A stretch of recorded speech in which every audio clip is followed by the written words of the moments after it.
nemenin 6 tahun, 7 tahun sekarang si Putih sekalinya trouble di lintas Sumatera. Halo, assalamualaikum warahmatullahi wabarakatuh. Balik lagi dengan gua Kori Oi, channel yang membahas tentang perturingan dan juga hobi lelaki. Jadi balik dari Padang, gua mengalami kejadian yang kurang mengenakan nih terhadap Livina gua. Jadi tiba-tiba aja gitu engine check gua hidup dan gue sempet datengin mekanik dari Nissan. Setelah dilakukan pengecekan, ternyata IPDM gue katanya trouble gitu, IPDM gue nggak kebaca. Jadi gue paksain pulang dari Padang, Sumatera Barat itu dengan kondisi mobil yang apa adanya. Jadi buat teman-teman yang belum tahu IPDM itu apa, IPDM itu kalau nggak salah Intelligent Power Module gitu. Jadi box ini bisa dibilang otak dari electrical yang ada di mobil kita gitu. Jadi ketika tuas atau tombol yang ada di dalam kabin itu kita fungsikan, eh, semua fungsi ini akan melewati IPDM dan kemudian langsung mengarahkan atau si IPDM ini langsung memberikan perintah kepada alat-alat yang ada di mobil kita seperti starter, wiper, lampu, AC dan lain-lain. Nah, jadi karena IPDM gue ini bermasalah, mobil gue ini nggak bisa di start. Jadi startnya itu adalah gue langsung melakukan jumper start dari dinamo starter. Jadi jumper start ini bukan dari aki ya, tapi melainkan langsung dari dinamo starter.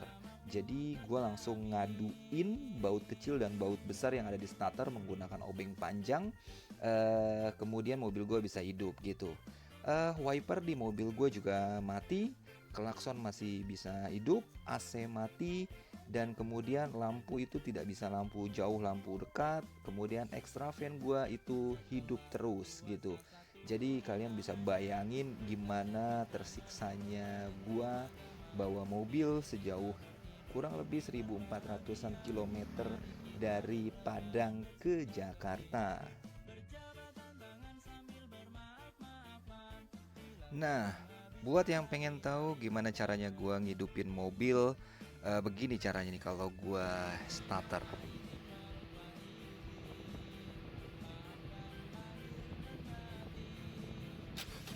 Nah, itulah cara gua ngidupin mobil. Luar biasa. Jadi gua kalau ngidupin mobil harus buka kap. Gua nggak tahu kenapa tiba-tiba IPDM gua ini bermasalah selepas balik dari Maninjau. Di balik dari Maninjau itu gue lewat Kelok 44, dimana teman-teman tahu Kelok 44 itu kan tanjakannya lumayan terjal ya. Dan kalau kita lihat cuplikan video ini mobil Brio depan gua aja sampai nyeprin gitu lewatin Kelok 44 di Maninjau. Apakah mungkin dari situ? Ya, gue juga nggak tahu gitu. Tapi inilah kondisi yang harus gue alamin balik dari Sumatera, dimana extra fan gue itu on terus. Jadi yang gue khawatirin sebenarnya lebih kepada extra fan, karena gue khawatir extra fan gue hidup dan kemudian dinamonya kebakar, dan akhirnya sistem pendinginan di mobil gue itu nggak berjalan maksimal sehingga bisa menyebabkan overheat dan lain-lain. Itu sih sebenarnya yang lebih gua khawatirin terhadap kondisi mobil gua sekarang. Oke, yuk kita mulai aja perjalanan balik gua dari Padang, tepatnya di Payakumbuh menuju Jakarta. Nah, sekarang ini kita udah sampai Sijunjung gitu. Jadi rute yang akan kita lewatin itu adalah rute lintas tengah sampai dengan daerah Lubuk Linggau, dan kemudian dari situ gua mengarahkan map gua ke arah Lahat, Muara Enim, Prabu Mulih dan juga Palembang untuk masuk tol Keramasan. Start dari Payakumbuh sekitar jam 7 pagi. Jam 11 siang gue udah sampai di rumah makan Omega di Gunung Medan. Di sini gua melakukan sholat Jumat dan juga makan siang. Kemudian gue juga di sini coba untuk nelpon Nissan yang ada di Palembang untuk mengetahui apakah ada stok IPDM yang ready di Palembang atau enggak, karena Nissan di Padang sendiri itu stok IPDM kode Y6 itu sedang kosong. Lepas lanjutkan perjalanan, gua menuju langsung ke arah Lubuk Linggau. Nah, sedikit review tentang jalanan lintas tengah ini. Menurut gua, jalur ini sangat baik. Jalannya bagus, mulus, naik turun. Ini sebenarnya enak banget nih kalau kita bisa geber. Kalau kondisi mobil gua normal, pasti gue bisa jalan di angka 80-100. Tapi karena kondisi mobil gua lagi seperti ini, jadi gua tahu diri aja lah ya. Gua maksimal geber di angka 80 kpj, dan gue juga harus jaga extra fan gue jangan sampai kebakar, karena extra fan gue ini selalu hidup, nggak ada jeda on off, jadi selalu hidup dan gue harus jaga itu. 2-3 jam gue berkendara, gue istirahat di jalur Muara Bungo Sorolangun. Di sini gua sekalian isi bensin dan ngademin extra fan gua. Kurang lebih 30 menit gua istirahat di sini. Gua sambil liatin si Putih. Aduh, kenapa sih harus trouble di lintas Sumatera seperti ini? Mana lagi trik-triknya, nggak pakai AC. Ini luar biasa sih, nyiksa banget gitu. Fan gua dan istirahat sekitar 15-20 menit.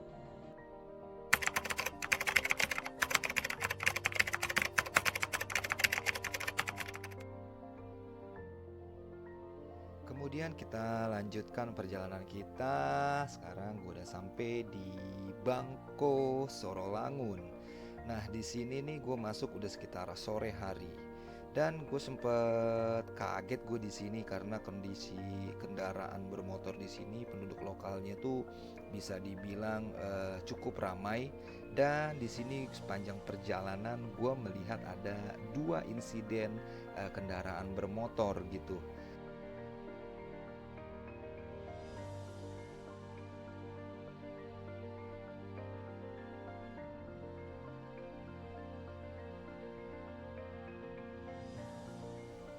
Saat masuk jalur ini, gue sudah masuk jam 5 sore.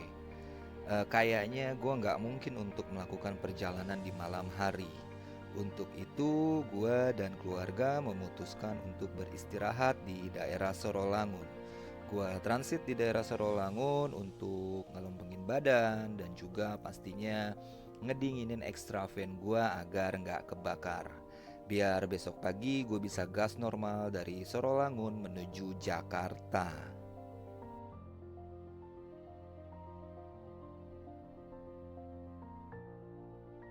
Keesokan harinya gue langsung melanjutkan perjalanan sedini mungkin.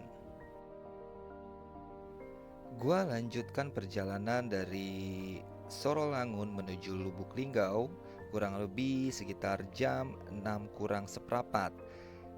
Jalur di Sorolangun Lubuk Linggau ini bisa dibilang masih sangat bagus. Gue masih menemukan jalur yang enak, dan kemudian mumpung masih pagi-pagi, gue sedikit berani geber mobil gue di angka 80 sampai dengan 100 kpj.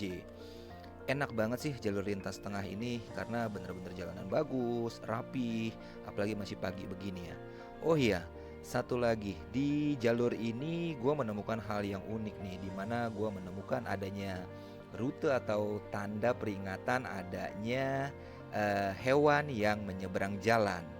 Nah, gue kebetulan banget dapat gambar tentang hewan gerombolan sapi yang lagi menyeberang jalan.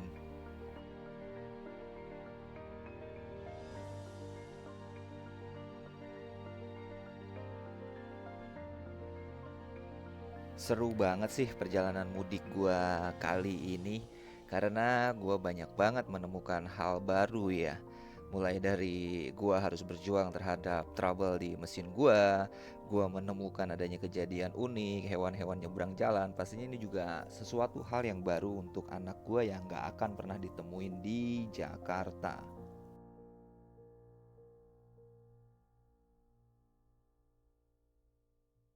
Mencoba membandingkan antara lintas timur saat gua berangkat mudik kemarin dan kemudian lintas tengah saat gua pulang sekarang, kondisinya menurut gua sangat berbeda jauh.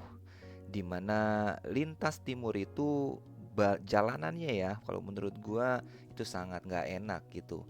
Karena selain rame dengan truk-truk ekspedisi, di sana juga banyak banget terdapat lobang gitu. Jadi kita kalau lewat lintas timur tuh relatif lebih capek. Karena selain kita harus ngindarin lobang, kita juga harus salip-salip truk-truk yang ada di depan kita agar perjalanan kita itu bisa lebih cepat.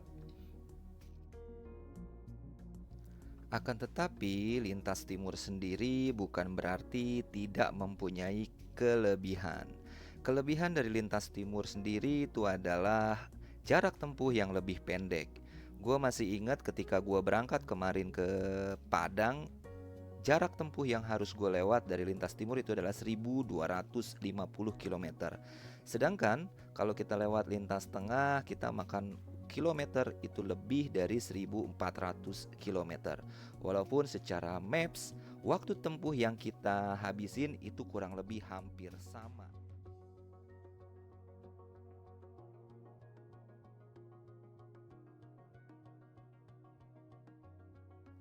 Dan bagi gua sendiri, karena gua adalah seorang pilot Livina, gua lebih prefer untuk memakai jalur lintas tengah. Kenapa? Karena medan yang ada di lintas tengah ini jauh lebih bersahabat untuk mobil gua.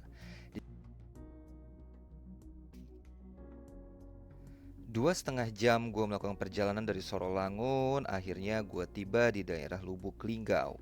Di sini gue ngeres dulu sambil dinginin extravan, cari sarapan, ngopi, dan di sini gue juga akan nunjukin ke teman-teman perihal apa yang akan gue lakuin nanti di daerah Tol Keramasan. Jadi rencananya di Tol Keramasan itu gue akan mencabut sikring dari extravan gua. Kenapa? Karena di tol itu kan speednya kita bisa stabil ya, tinggi ya. Jadi gua pikir extravan gua tidak akan berguna di sini dan gua untuk lebih memilih untuk mengistirahatkan extravan gua. Caranya adalah nanti gua akan mencabut sikring yang ada di bagian depan ini yang bertuliskan extravan, dan sikring ini nanti akan gua cabut gitu. Karena yang gue tahu extravan itu akan berfungsi ketika kecepatan kurang di bawah dari 80 kpj. Tidak lama kemudian gue langsung melanjutkan perjalanan dan tidak jauh dari daerah Lubuk Linggau, gue masuk ke daerah Tebing Tinggi. Di Tebing Tinggi ini ada sedikit hambatan karena gue harus lewatin pasar dan tidak lama kemudian gue mulai memasuki daerah Lahat. Di daerah Lahat sendiri ini jalanannya relatif sepi ya. Eh, Kanan kiri kita itu banyak banget pohon-pohon sawit gitu. Tapi beruntungnya jalan di sini tuh sangat bagus. Dan di sini gua coba untuk nikmatin perjalanan yang gak ngebosonin. Dan berikut adalah cara gua menikmati jalanan gitu.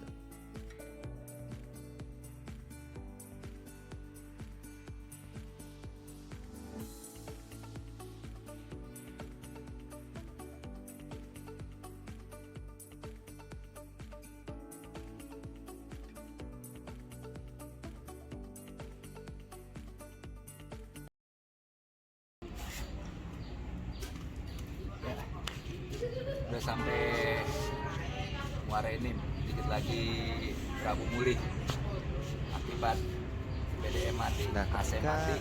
gue udah sampai di jalur Lahat Prabu Muli, gue merasa perjalanan gue itu cepet banget.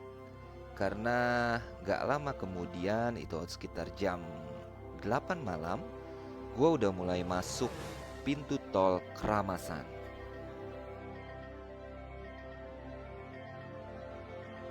Pintu tol Keramasan ini adalah pintu tol terakhir lintas Sumatera dari arah selatan ke utara.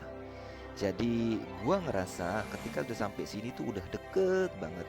Walaupun sebenarnya masih ada sekitar 400-an kilometer untuk sampai rumah gitu. Tapi kenapa gue ngerasa udah deket?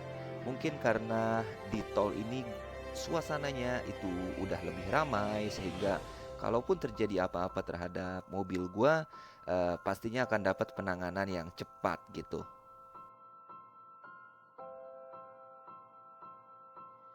Sempat 2 jam istirahat di tol Keramasan dan juga sempat dikantongin di rest area lintas Sumatera. Akhirnya sekitar jam setengah 3 pagi gua mulai masuk Bakauheni. Dan dilanjutkan gue melakukan penyeberangan itu sekitar jam 6 pagi. Jarak dari rumah gue ini sudah semakin dekat dan di sini gue mulai sedikit lega. Kenapa? Karena perjalanan sekitar 1400 km itu sebentar lagi akan selesai. Dan ini benar-benar pengalaman mudik yang sangat-sangat akan gue kenang gitu. Ya, 1400 km tanpa AC, 1400 km bikin deg-degan, 1400 km di mana bukan cuman gue sendiri, tapi di situ ada mertua gue, ada istri gue, ada anak gue yang bareng-bareng lakuin perjalanan, dan pastinya mereka juga merasakan kecemasan yang sama terhadap diri gue gitu.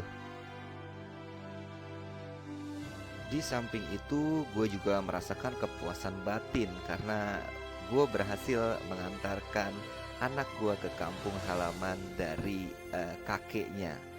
Di sini anak gue banyak menemukan hal-hal baru, mulai dari hewan, mulai dari pohon, dan yang unik di sini ada loh, gue nemuin pohon manggis. Jadi di situ gue juga sempat main tebak-tebak buah manggis. Di sini gue baru tahu cara nebak buah manggis itu ada berapa. Itu bisa dilihat dari buntut buah manggis gitu. Nah, di sini anak gue berhasil menebak buah manggisnya gitu. Seru, seru, seru, seru.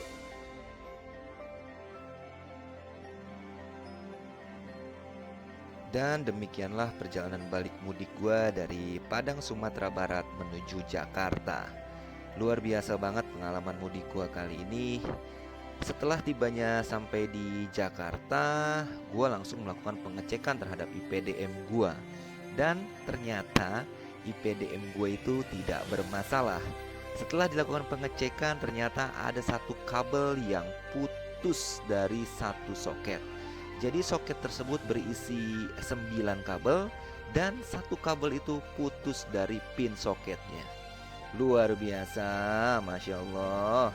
Satu kabel membuat geger perjalanan 1400 km. Oke, kita akhiri dulu perjalanan gua. Mudah-mudahan pengalaman buruk ini menjadi pengalaman terakhir, dan wassalamualaikum.